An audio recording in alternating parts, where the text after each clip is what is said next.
Hello, everyone, and welcome to another episode of Gamebook Guild Gameplay, the series where I attempt to play a gamebook. And this time I am attempting, and let's just focus on the word attempt, to play the Fabled Lands Gamebook series. And we are playing through the War-Torn Kingdom, which is the first one of the Fabled Lands Gamebook series, and we can say that gamebook experience, one of the best gamebook experience in my opinion, because this is an open world. And you may say that probably if you don't know Fabled Lands and if you are following this series, you probably are asking what are the elements of the open world, because we haven't seen any so far.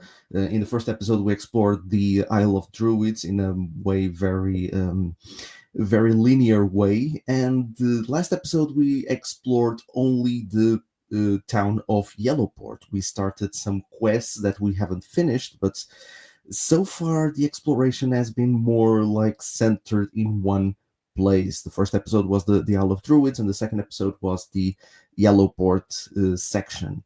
And since we don't have anything else to do so far, we are going to leave town and start a quest that, if you remember, if you watch the last episode, you know that I started a quest in which I have to.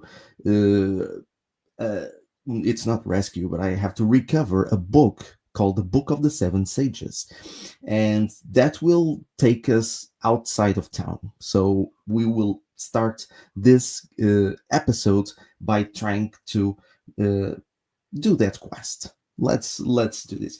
But first, I will show you this, how we are in terms of stats. So as you can see, and I will try not to let the light interfere with what I'm trying to do. So far we have only in terms of stats we haven't changed that much, but if you see the current stamina score, we are just with one stamina point. So before we start this quest, I think we should go to the inn and spend some shards to recover our stamina to our unwounded score.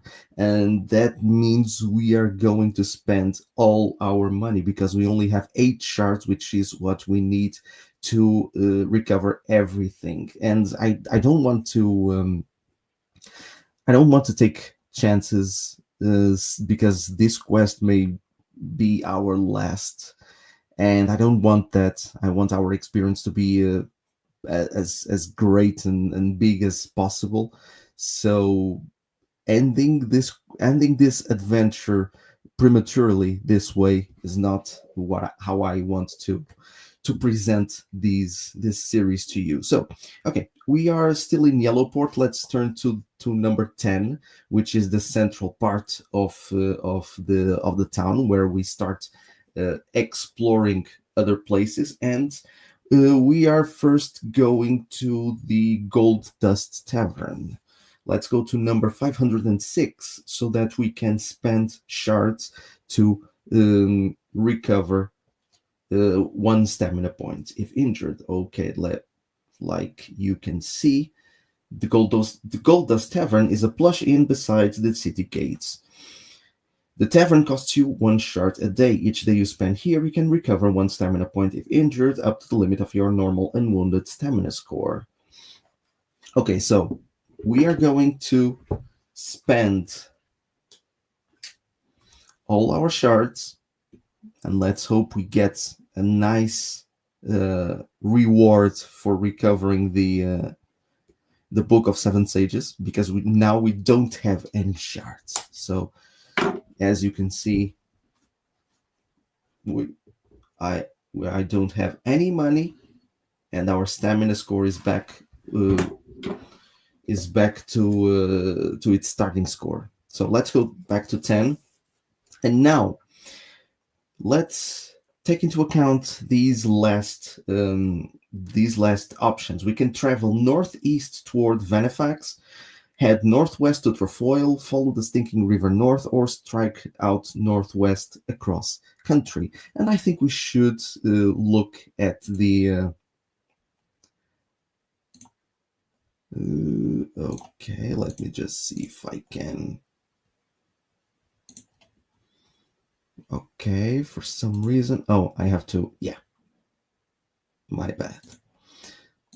So, I believe you can see the map. Okay, you can.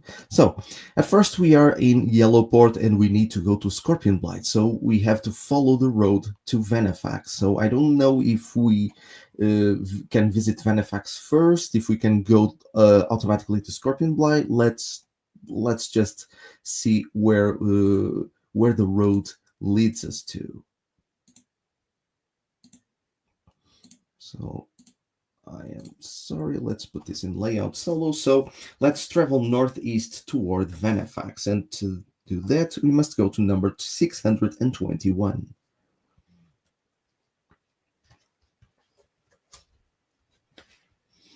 Okay.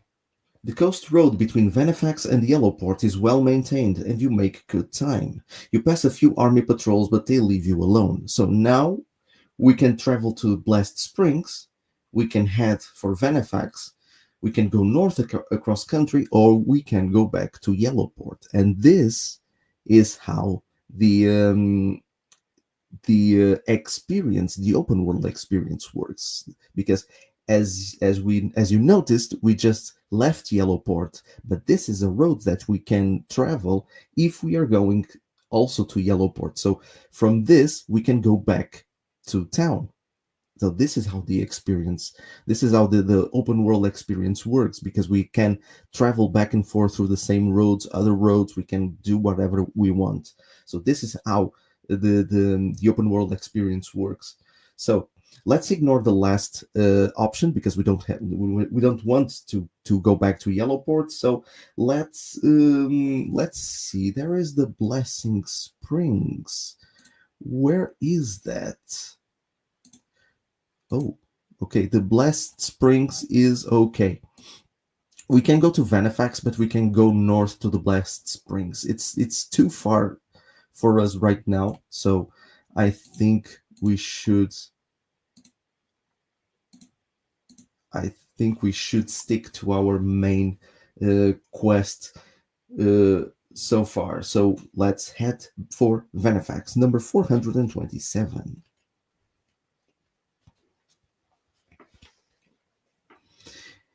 If you have the code word Atar, turn to 558 immediately. No, we don't, but let's just see. No, we don't have the code word Atar. We have a code word Auric, which is below the code word Atar, so it's not the same thing. If not, read on. Venefax is a strange-looking village. It looks like a single gigantic building. All the houses are joined together to form a jumbled mass, and none of the houses have doors. The only way in is through holes in the rooftop. Ladders lead up to the roof, which in effect forms a network of streets that inhabitants travel across to get to certain buildings. We had to build it that way for defense, says a passing farmer. You see, the Scorpion men from the south cannot climb, so they can't get inside the town. So there is I'll try to show you how is Venefax constructed. There is an illustration here. So there are ladders that go across these buildings, so that the Scorpion man, probably from Scorpion Blight, cannot reach the villagers. Okay. So what can we do now? We can visit the market, visit the Scorpion Sting Tavern, visit the village healer, chat to villagers on the rooftop, go south into Scorpion Blight, take the road north to Blast Springs, southwest on the road to Yellowport, or north into open countryside. Okay, we need to go to Scorpion Blight. We don't have money, so it's not. Well, it doesn't make any sense to visit the market. and we can try to visit the Scorpion Stink. It's gonna be uh, good to us.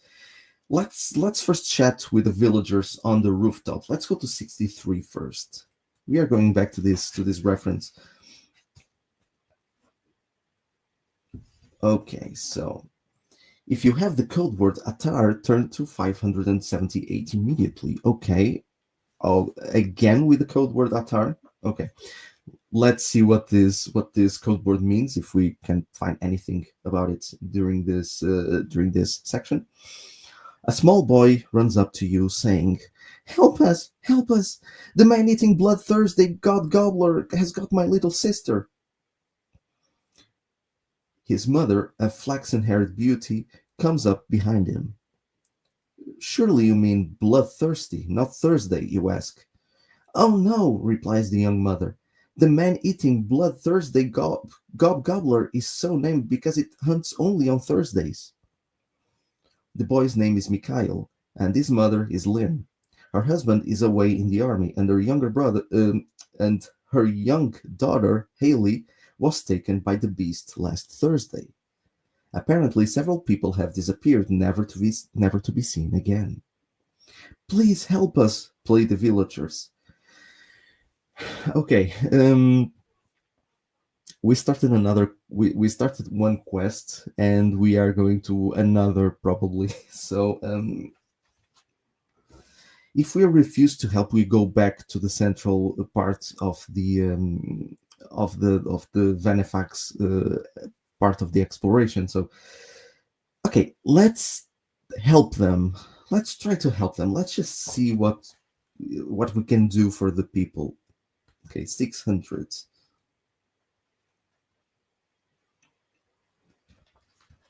Okay. You wait until Thursday. Lane tells you that the disappearances happened a little way out of town, near an old farmhouse. As you leave town, you notice Forze, the master of the market, heading in the opposite direction. So now we can follow Forze or head to the old farm. Since following him is an option, I think we should do it. So let's 383. Let's follow.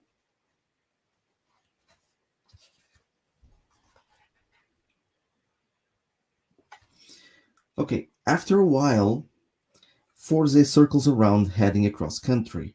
Make a scouting roll at difficulty 9. Come on, people. Oh, really?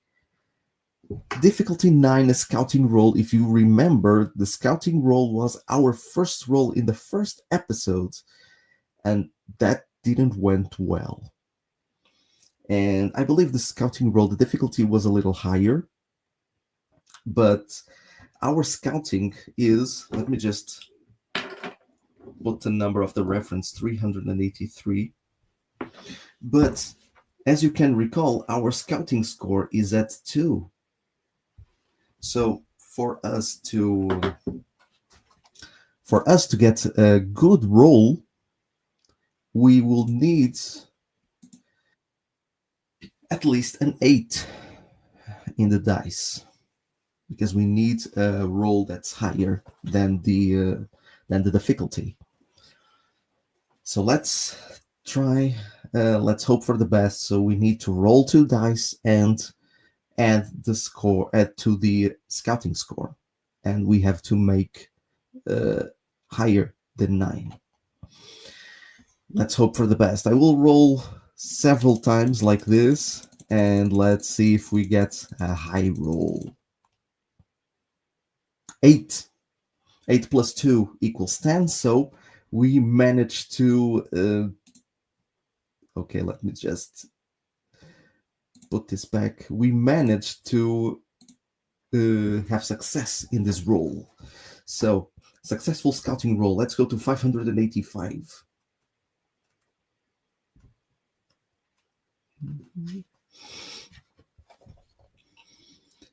You trail Forze to the old farm. He goes inside and you creep to see what he's doing. Two rough-looking thugs are helping Forze get into what is obviously a monster suit. It's a bit like a giant hairy toad made of the hide of some animal stretched over a wooden framework. So much for the dreaded gobgobbler. You wait by the door. As the thugs emerge, you club one to the ground, but you will have to fight the other one. Okay, so we have a fight here. So the stats of the bandit he has combat 4, defense 6, and his stamina is 6. So we have to perform a combat. So let's just put the let's just take note of the reference number. It's 585, and the bandit has a combat score of 4, defense 6, and stamina 6. So let me just show you. I put the scores in here at the bottom in a very simple way so that we can understand what they mean. So this is the combat score, this is the defense score, and this is the stamina score. So to perform a combat, it's actually the same thing as the normal rolls. So let's just have a quick reminder how fighting works in the Fabled Lands series. Fighting involves a series of combat rolls. The difficulty of the roll is equal to the opponent's defense score. Your defense score is equal to your rank plus your armor bonus plus your combat score. The amount you beat the difficulty by is the number of stamina points that your opponent loses. So let's get the combat rules are very simple. So let's just roll the dice and hope for the best. So our combat score is also 4, and our defense is 6. So it's the same stats except the stamina score. Except the stamina, we have higher stamina. So let's just try to perform this the best way possible and not die in this episode. So let's start with us. We're gonna roll. 6 plus 4 equals 10. 10 is higher than 6. 10 is higher than 6, which is the defense score of our opponent's defense score. So 10 is higher than 6, and the difference will be dealt as damage to his score. So the difference is 4, because 6 to 10 is 4. And we have to take 6 stamina points from his score. So 6 minus 4 equals 2. Now let's make a roll for him. Our defense score is 6, so he has to perform higher than that. 7 plus 4. 7 plus 4 equals 11. And 11 to 6 is 5. So we lose 5 stamina points. So let's... Okay, this is not easy. Really, this is not easy. Okay, let's roll for us. 8. 8 plus 4 equals 12. 6 to 12 is 6. So we managed to defeat him because he only has 2 stamina points. So it's our victory. So as you can see, the combat is can be very quick to perform. Let's just put this in layout solo again. And if you win, turn to 236. If you lose, you are dead unless you have a resurrection deal. We are not dead, and we don't have a resurrection deal. So if we died, the adventure would be finished very early.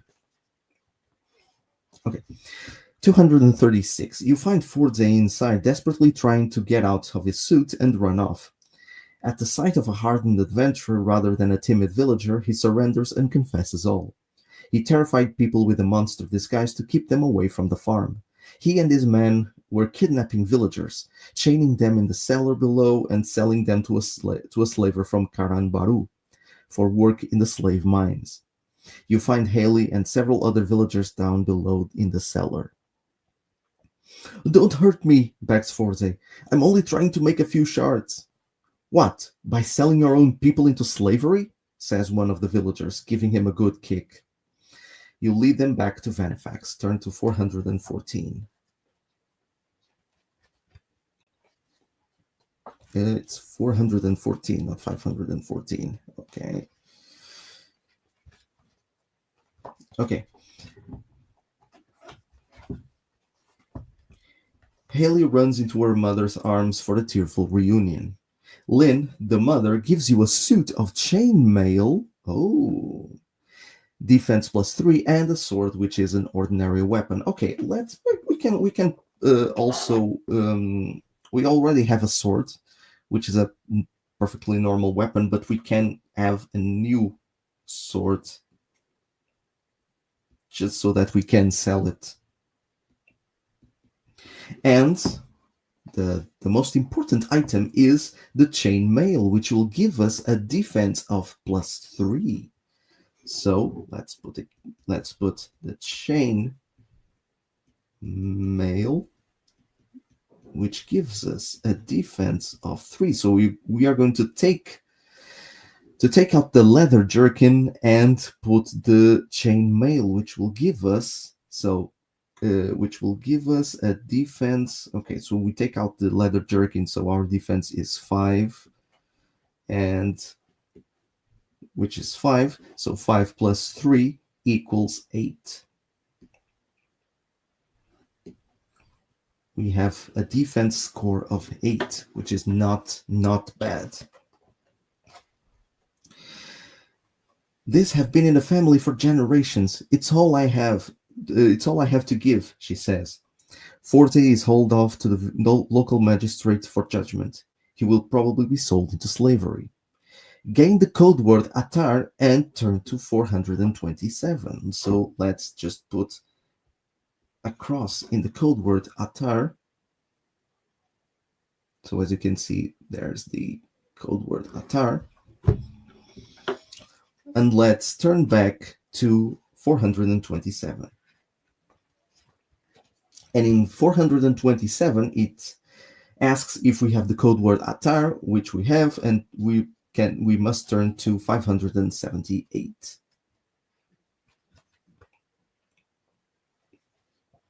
Oh, the villagers welcome you as the one who brought Forza to justice and saved their people from slavery. Turn back to 427 and read on. Okay, it's just I think this is a very useless paragraph, but I believe that this code word will help us in some ways. So let's go. Let's visit the Scorpion Sting Tavern. Let's go to 497.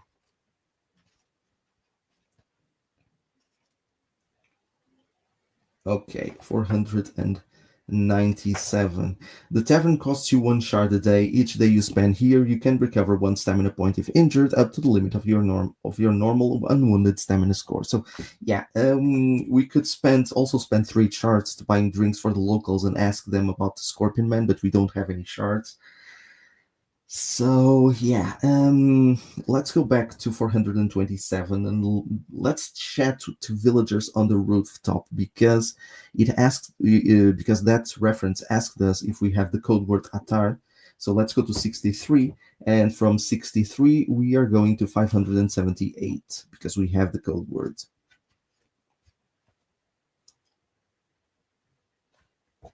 Yeah.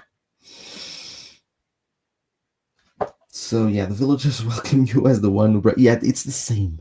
It's the same reference. It's not very helpful. So okay, let's visit the market, because we already have some items that we can sell.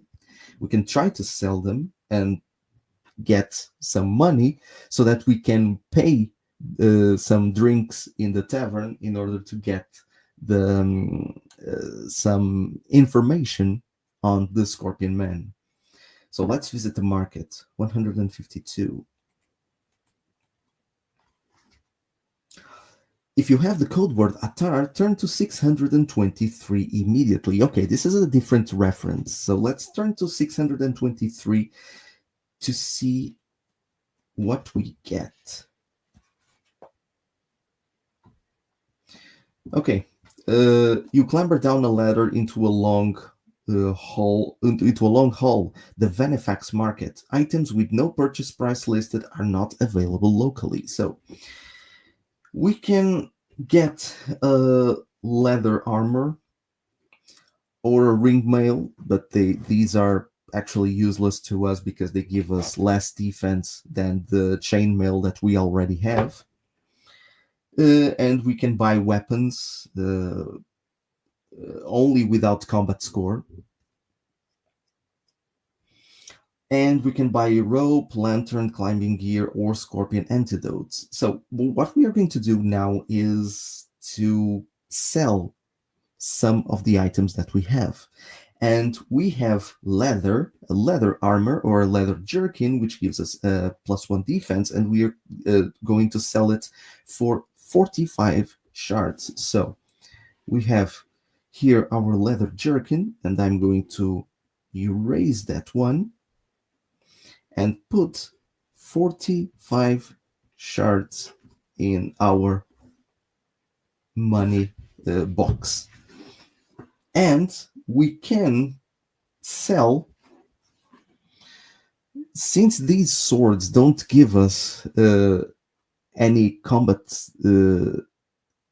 score, any combat modifiers, I think I will sell them both because it's not going to make any difference. So yeah, I'm going to sell both swords and get 80 shards for both of them. So let me get these. Okay, 80 plus 45, it's 5. 4 plus 8 equals 12. So it's 125 shards that I get, which is not bad. I can now buy a lantern. I could now buy a lantern in Yellowport to go to the Ratman, to the sewers. But right now, not now. Let's go to Scorpion Blight, 427. Let's go first to the tavern and buy some drinks, 497, and buy some drinks to see if we can get some info about the Scorpion Man. So let's spend 3 shards buying drinks for the locals and ask them about the Scorpion Man. So let's put 122. And let's turn to 525.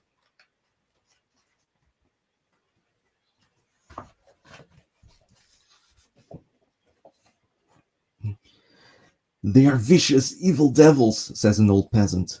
Like huge scorpions they are. Save they have the head and shoulders of a man.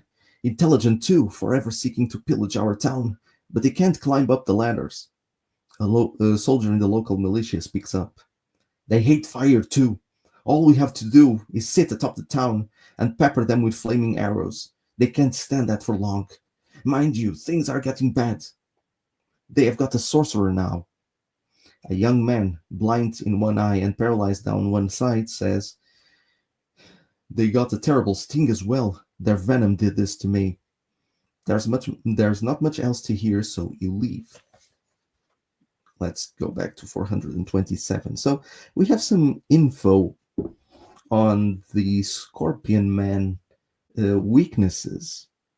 They hate fire, and we have to be careful about their venom. Let's go back to the tavern. We don't need to go back to the tavern, but we are just going to spend enough shards to recover our stamina to our unwounded score. So we need 5 shards to increase the stamina score from 4 to 9. So let's just take 5 shards for our money box. So 122 minus 5 equals 117.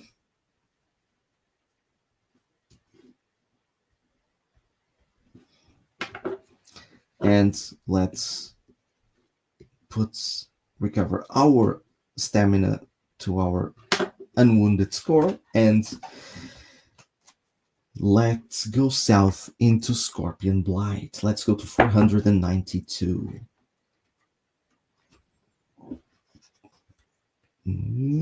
Okay. You are on a rough track that runs between Venefax and the territories of the Scorpion Men, slogging your way through hot, dry scrubland. A hawk circles overhead, cawing harshly. And now we can go north to Venefax, go back to Venefax, or go south into Scorpion Blight. And let's go south, 318. A scorpion man scuttles out of the bush to confront you. It resembles a huge scorpion, but with a human head and torso. It holds a sword and shield in his human arms. The creature's eyes blazed with an unearthly yellow light, and it scrambles towards you with frightening speed, whipping its sting up and around at you. You must fight it. So, the Scorpion Man has a combat score of 3, a defense of 6, and a stamina of 8. He only has less one of combat than us. Okay, so I will put the number of the reference, which is 318, and let's start our combat and hope for the best. Okay, so let's start with us. We have 4 combat points, and we must roll higher. Okay, 4 plus 11 equals 15. 15 minus 6 is 9. We one-shot killed this guy because he only has 8 stamina points, and we got a 15 score attack score. We can say that. We took 6 points from that score, and we still had enough to kill him in one hit. I wish all fights would end up like this. So we're having a lot of luck in this rolls. Let's hope our luck keeps going until the end of the episode. This is great. If you win, turn to 657. Okay. Okay, 657. The creature falls dead. You can squeeze a little of its venom from its sting. If you do, note the scorpion venom on your adventure sheet. Okay, so let's put the scorpion venom.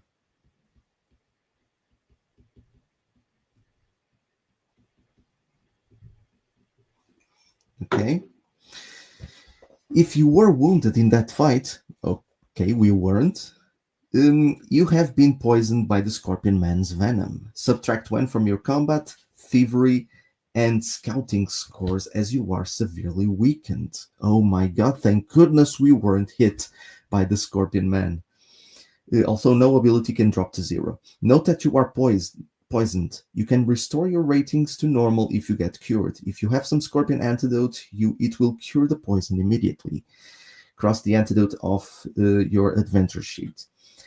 You wander off until you come to a ridge. Down below in a shallow valley is a great mound of earth. Many burrows have been dug through it, and scorpion men are crawling in and out. This is the mound of the Scorpion Men, their home. If you have the code word artifact, turn to 406. We don't. If not, you realize that it would simply be too dangerous to venture down here. You head back towards Venefax. Oh, wait a minute. We have the code word artifact. What I'm talking? What?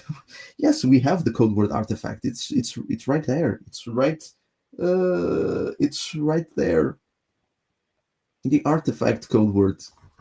Because we got that code word when we started this quest. Jesus. Okay, let's turn to 406. Okay. You know that the Book of the Seven Sages that Pilet wanted you to get lies within its mound. If you don't want to go for it now, you can leave by turning to 492. Otherwise, you wait until nightfall, then you creep towards the mound. Make a thievery roll at difficulty 9. Okay, since we are a rogue, our thievery score is high. And just for you to know, our thievery is 6. So this will be a very easy roll. Let's hope. So we need a roll not that high, so we don't have to make we don't need to count because we clearly managed to surpass the difficulty of this roll. So a successful thievery roll 449.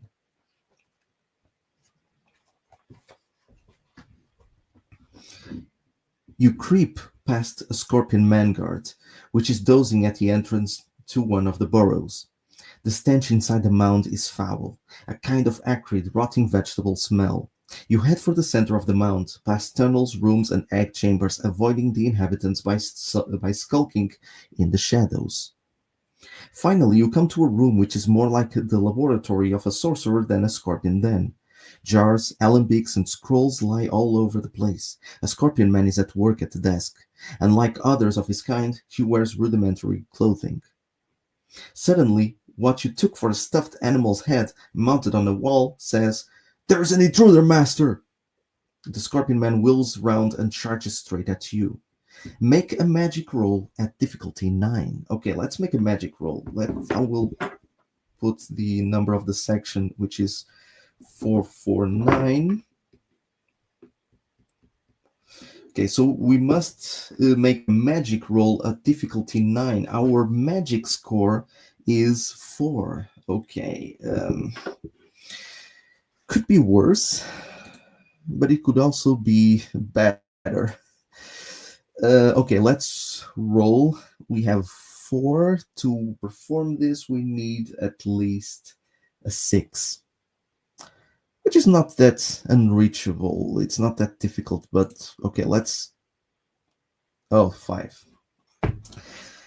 5 plus 4 equals 9. We didn't get the higher roll, so we didn't manage to make a successful roll. So let's go to 105.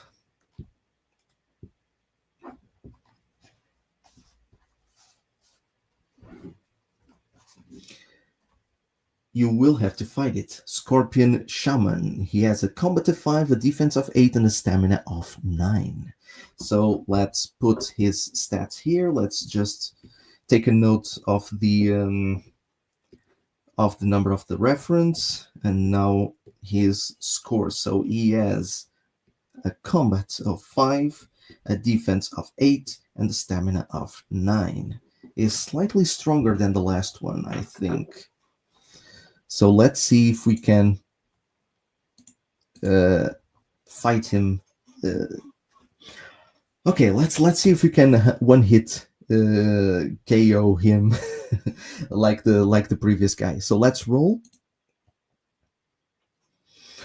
8 plus 4 equals 12. 12 minus 8 equals 12 minus 8 equals 4. So the Scorpion Shaman gets a 4 damage. So from 9, he goes to 5. Now let's make an attack for him. 10. Oh my god, 15. He got a 15. Our defense is 8. 15 minus 8 equals 7. Oh my god. Oh my god, please. Please, let's not be done here. Come on, man. So 10 plus 5 equals 15. 15 minus 8 equals 7. So we are losing 7 stamina points. We went from 9 to 2 stamina points. Please, please, please, please. Let's not finish this. Okay, 7 plus 4. 7 plus 4 equals 11. 11 minus 8 uh, is 3. So the Scorpion Shaman also has 2 points of stamina. And come on, let's hope he gets a lower roll than my defense score. And it's not going to be easy because he has a combat score of 5,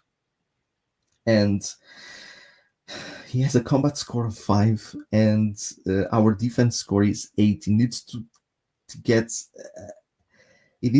a 2 or a 3 in this next roll, and the odds are not in our favor. If he gets a 4, well, at least he can hit us, but we will only have one. We will only be hit by one damage, by 1 point of damage. Okay, I wouldn't like to finish things in this episode because Fabled Lands series is so great. It's so, oh my god. Okay, let's do this. If we finish, okay. Okay, 5. 5 plus 5 equals 10. 10 minus 8 equals 2.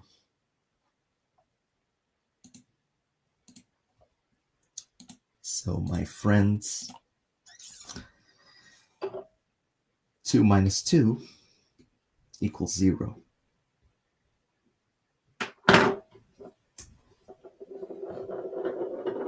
We lost all our stamina. And like it says here, if you lose, your adventures are over unless you have a resurrection deal.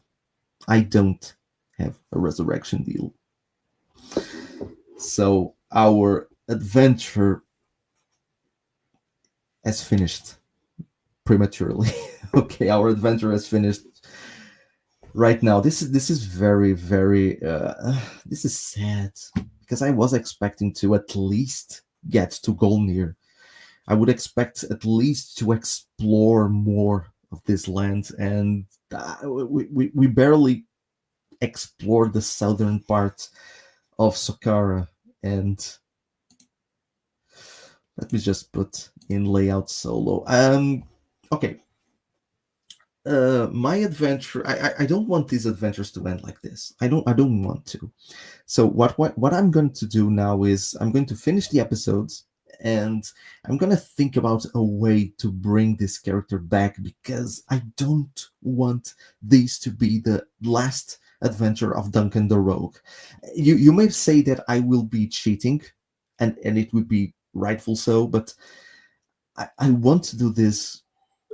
I want to explore more about the Fabled Lands. You can just say that I can create another character and start in another book, but I want you to know how big this series can be. And even though many people say, and rightfully so, that the first book is the easiest one, things like this can happen. And when you create a character, some scores will be higher than others. Our character will start with strengths and weaknesses, which is perfectly normal.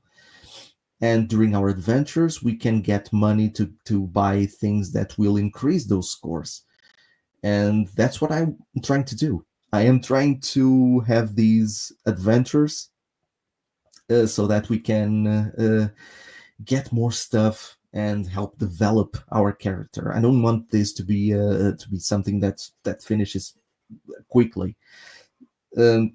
So you can say that I should create a new character and start in another book, but I will think of something, probably like making a reset of these fights in the probably go back a little bit, retrace some steps, and probably go back to Yellowport and do the Ratman quest so that I can get more money and get better equipment.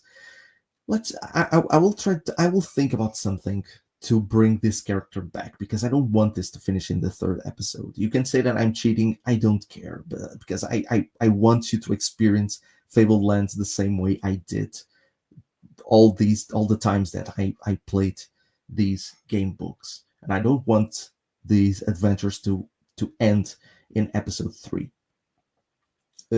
So yeah, I will think about something, and I will bring in the fourth episode. So this is the third episode of the Fabled Land series. It started okay. It started great, with great rolls, with great. We only failed one ability score. We failed this combat, but as you know, I'm gonna think about something to bring this character back.